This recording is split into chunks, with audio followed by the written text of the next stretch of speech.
हजुरले जुन डिपिआरको जुन गहिरेर जुन एउटा हेर्नुभयो त्यसमा के पाउनुभयो तपाईँहरूले?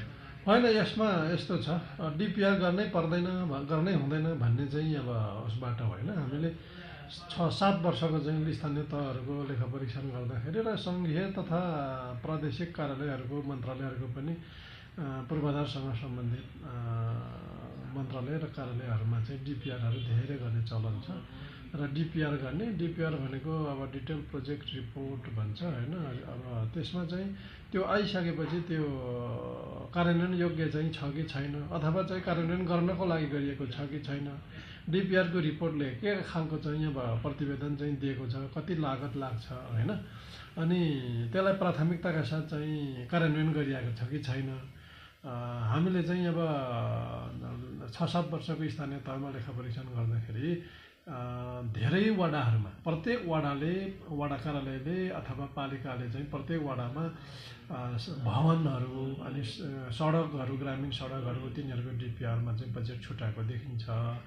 अनि अडिट गर्दाखेरि त्यसको चाहिँ कार्यान्वयन भएको, त्यो अर्को साल पनि अडिट गर्दाखेरि डिपिआरलाई चाहिँ डिपिआर भएको चाहिँ अब प्रोजेक्टको चाहिँ काम थालनी नभएको, बजेटहरू सुनिश्चित नगरिएको, बजेट सुनिश्चित गर्ने चाहिँ अब बजेटै चाहिँ अब सम्बन्धित स्थानीय तहसँग नभएको देखेको हुनाले, अनि त्यति मात्रै होइन, डिपिआर भन्ने अनि जस्तै 5वटा डिपिआर एउटा पालिकाले एउटा वर्षमा गरेको छ भने, 5वटा वार्डको छ भने, कतिपय ठाउँमा चाहिँ हाम्रा अडिटरहरूले के पनि भेट्नु भएको छ भने 1, 2, 3, 4, 5वटा वार्डमा एउटा डिपिआर छ भने सेम पैसा पनि सेम खर्च गर्ने, अनि त्यसको चाहिँ क्वान्टिटी क्वालिटी, अनि कुनै ठाउँमा त कपी पेस्ट गर्दाखेरि पनि त्यही ठाउँको नाम त्यही सडकको नाम पनि अर्को वाडामा पनि आएको देखिन्छ। अनि त्यसको पेमेन्ट चाहिँ अब 5वटाको जाने, अनि अब नामहरू चाहिँ डुप्लिकेसन भएको देखिन्छ। हाम्रो रिपोर्टहरूमा चाहिँ त्यो पहिल्यैदेखि लेख्ने गरेको यो 75-76देखिको रिपोर्टहरूमै हामीले लेखेका छौँ। सुरुमा चाहिँ त्यति धेरै चाहिँ हेऱ्यौँ, त्यसभन्दा पछाडि चाहिँ यो 74को जनप्रतिनिधिहरूले गरे। पहिलो निर्वाचित जनप्रतिनिधिहरूले डिपिआरहरू धेरै गरेका छन्। दोस्रो पल्टकाहरूले हामीले बेरोजी लेख्दा चाहिँ उनीहरूले चाहिँ त्यो अलिक कम गरेको हो कि भन्ने हाम्रो चाहिँ लेखा परीक्षणले देखाउँछ। तैपनि शून्य त गरेका छैनन् होइन। अघिल्लो सालको चाहिँ अब जुन डिपिआरहरू छन् तिनीहरू भनेको चाहिँ 79 सालमा निर्वाचित दोस्रो कार्यकालका लागि निर्वाचित स्थानीय तहका जनप्रतिनिधिहरूबाट भएको 79-80मा चाहिँ डिपिआरमा भएको चाहिँ खर्च र त्यसको विवरण हो। यो चाहिँ अब डिपिआर गर्नै हुँदैन भनेर हामी लेख्ने होइन। हामीले चाहिँ डिपिआरमा खर्च भयो, धेरैवटा खर्च भयो, अनि डिपिआरहरू कार्यान्वयनमा गएनन्। डिपिआर कार्यान्वयन गर्ने बजेट यथेष्ट बजेट नभइकन डिपिआर किन गर्नु पर्थ्यो भन्ने खालको चाहिँ हो। त्यो कर्मचारी, टेक्निकल कर्मचारी चाहिँ लोकल गभर्मेन्ट हुँदाहुँदै अर्को मान्छेबाट लाउनुको चाहिँ कारण के हुनसक्छ? त्यो चाहिँ उहाँहरूले चाहिँ अब पहिला त राम्रै स्केपिङ गर्नुहुन्थ्यो, किनभने इन्जिनियर हामीसँग छैन सम्बन्धित विषयको होइन। त्यसले गर्दाखेरि बाहिर कन्सल्टेन्सीहरूसँग हामी कन्सल्टेन्सीहरूलाई काम लगाउँछौँ सूचना निकालेर भनेर चाहिँ अब भन्ने गर्थे। तरै पनि अझै पनि अब उहाँहरूले चाहिँ धेरैजसो कन्सल्टेन्सीहरूबाटै अब गराउने गरेको देखिन्छ। त्यसमा अब भन्दाखेरि हाम्रो 1-2जनाले चाहिँ योजना अनुगमन गर्ने, त्यो इन्जिनियरहरूबाट चाहिँ योजना अनुगमन गर्ने बाहेक अरू चाहिँ त्यो डिटेल त्यो डिपिआरहरू बनाउनको लागि बेग्लै चाहिँ काम चाहिँ बेग्लै समय दिनुपर्ने भएकोले, उनीहरूले नभ्याउने भएकोले, उपलब्ध जनशक्तिबाट काम लगाउन नसकिएकोले, नभ्याइएकोले डिपिआर चाहिँ अब तुरन्तै गर्नुपर्ने भएकोले चाहिँ हामीले यो काम लगाएको हो बाहिरको कन्सल्टेन्सीहरूलाई भन्ने भनेको कुरा छ। त्यसमा कम्पिटिसन भएको देख्नुहुन्छ? जस्तो मानौँ न 5 लाख बजेट छ भने 4,85,000। त्यो तपाईँले भन्नुभएको छ त्यो अब सोझै खरिदमा चाहिँ परामर्शको चाहिँ 5 लाखभन्दा कमकोलाई चाहिँ गर्ने चलन छ। त्यसले गर्दाखेरि चाहिँ कम्पिटिसन त त्यति धेरै हुँदैन होइन। त्यो सोझै खरिद गर्ने बित्तिकै कम्पिटिसन भन्ने कुरा हुँदैन।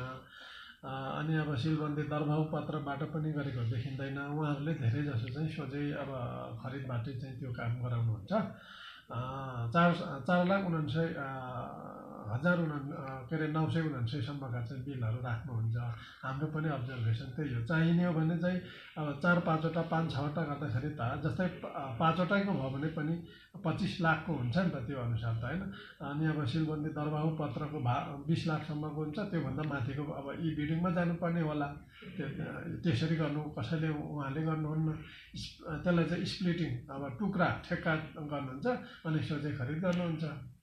त्यो चाहिँ जस्तो भनौँ न कसैलाई काम दिनुपर्ने थियो अनि दिनका लागि दिएको जस्तो भन्ने लाग्छ कि लाग्दैन र त? हामीलाई चाहिँ लागेरै चाहिँ अब लेख्ने गरे अब हाम्रो रिपोर्टहरूमा चाहिँ प्रतिस्पर्धा भएन, डिपिआरमा चाहिँ बढी खर्च भयो, अब डिपिआर कार्यान्वयन भएन, डिपिआर कार्यान्वयन गर्ने बजेट तथा नीति कार्यक्रमहरू ल्याइएन भनेर हामीले लेख्ने कारण नै त्यही हो। के गर्नुपर्छ स्थानीय तरिकाले तहले जुन डिपिआर बनाएको छ, जुन खर्च गरेको छ, अब आगामी दिनमा के गर्ने उनीहरूले? भएका डिपिआरहरूको चाहिँ उसलाई चाहिँ अब फिजिबिलिटी स्टडी अब गर्ने हो। त्यो डिपिआर भनेको त्यो कतिको भाएबल छन्, कतिको बजेटले चाहिँ धान्न सक्ने र कतिको चाहिँ सेवाग्राहीलाई चाहिँ आवश्यक चाहिँ योजनाहरूको हो। जस्तै डिपिआरमा चाहिँ अब धेरैजसो सडकको पाइन्छ, भवनको पाइन्छ, खानेपानीको पाइन्छ, सिँचाइ कुलोहरूको पाइन्छ होइन। यिनीहरू चाहिँ कार्यान्वयन गर्दै लानु पर्यो। अब अहिलेसम्म डिपिआरहरू चाहिँ जति स्थानीय तह अथवा सरकारी कार्यालयहरू सङ्घ र प्रदेशतिर पनि छन् त्यस्ताहरू छन्, तिनीहरूलाई चाहिँ कार्यान्वयन गर्नै पर्ने। तिनीहरूको फिजिबिलिटी स्टडीबाट चाहिँ अब राम्रा छन्, के अरे सम्भाव्यताको हिसाबमा चाहिँ अब यसले चाहिँ इनपुट दिन सक्छ, आउटपुट दिन सक्छ होइन। अब खर्च गऱ्यो भने चाहिँ जनताहरूको जीवनस्तरमा चाहिँ यसले सहयोग गर्छ भने पहिलो प्राथमिकता अब डिपिआर चाहिँ अब डिपिआरमा नयाँ डिपिआरमा चाहिँ बजेट नछुटाउने, खर्च नगर्ने, पुराना डिपिआरहरूबाट चाहिँ आयोजनाहरूमा बजेट सुनिश्चित गरेर चाहिँ तिनीहरूको कार्यान्वयन गर्ने त्यति चाहिँ हामीले लेखेका छौँ। यो व्यथिति चाहिँ तपाईँहरू पनि चाहनुहुन्छ व्यथिति हो, अन्त्य होस् भन्ने चाहनुहुन्छ? अब अलिकति व्यथिति हो कि भन्ने चाहिँ देखिन्छ, किनकि आवश्यकताभन्दा बढी अब एकैचोटि एउटा पालिकाले 8-10वटा पनि अब गर्ने गरेको देखिन्छ एउटै सालमा। त्यसले गर्दाखेरि प्राथमिकतामा चाहिँ अब गरिएन कि भन्ने हो। बजेटहरू एलोकेसन गर्दाखेरि त्यसरी डिपिआर मात्रै, सम्भाव्यता अध्ययन मात्रै भनेर चाहिँ अब 5 लाख 4 लाख छुटाउने त्यस्तो चाहिँ गर्नु हुँदैन भन्ने हाम्रो पनि हो। यसले तत्काल फाइदा दिँदैन, यसले तत्काल सर्भिस डेलिभरी गर्दैन भन्ने कुरा हो। हस्, धन्यवाद।